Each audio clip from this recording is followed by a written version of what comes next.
I feel like I am drowning. Have you ever been in a situation in life where it seems like it is battering you wave after wave after wave, and you feel like you are dead in the water? Some of you are sinking. Listen to the words that David wrote. David was a poet. In 2 Samuel 22, 5-7, he says this: "The waves of death overwhelmed me. The floods of destruction swept over me. The grave wrapped its ropes around me, and death laid a trap in my path. But in my distress I cried out to the Lord. Yes, I cried out to my God for help." David took his torment and turned it into poetry. He turned it into a song. He says, "The waves of death overwhelmed me. Floods of destruction swept over me.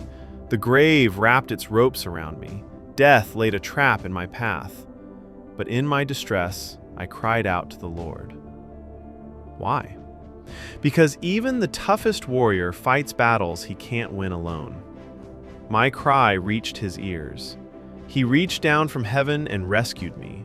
He drew me out of deep waters. Here's the good news. No matter how deep you are, no matter how far you've sunk, God can still reach you. You've got to cry out.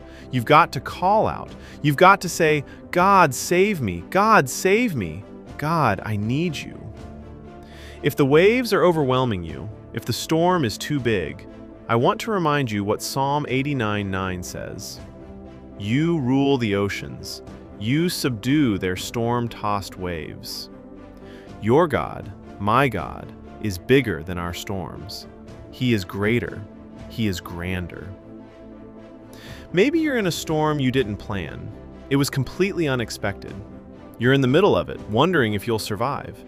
Maybe it's a physical storm. Maybe it's a relational storm with your spouse, your kids, your parents, or a friend.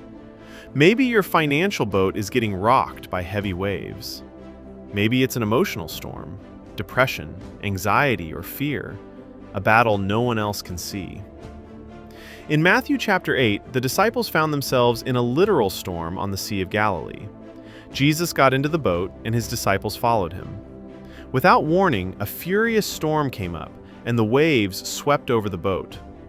Before we even continue, here's an important truth. The disciples followed Jesus into that boat. It was Jesus' plan. It was his idea. Storms come even when you're following Jesus. If you're in a storm and wondering where you went wrong, hear this. This storm does not mean you missed God. Sometimes storms come because you are obeying him. The disciples were in the storm because they were in the will of God. Why would Jesus allow a storm? Because he wanted them to grow. A calm sea never made a good sailor. God allows storms to strengthen us. You will learn things in storms you will never learn any other way. Jesus can be trusted in the storms of life. If you've never had a problem, you'd never know God could solve them. Jesus is the master of the winds and the waves. Christians are not exempt from storms, but they are exempt from storms without purpose. If you're in one right now, there is a reason behind it. Storms are God's spiritual training ground. Jesus was asleep in the boat. That's encouraging. It means Jesus is not intimidated by your storm. You can panic only if Jesus is panicking. You can fear only if Jesus is afraid, but he isn't. When storms come, never forget, Jesus is in the boat with you. Lord, save us. How many times have we said that? You don't face storms alone. Jesus is in your boat. God says, "I will never leave you nor forsake you. When you pass through the waters, I will be with you."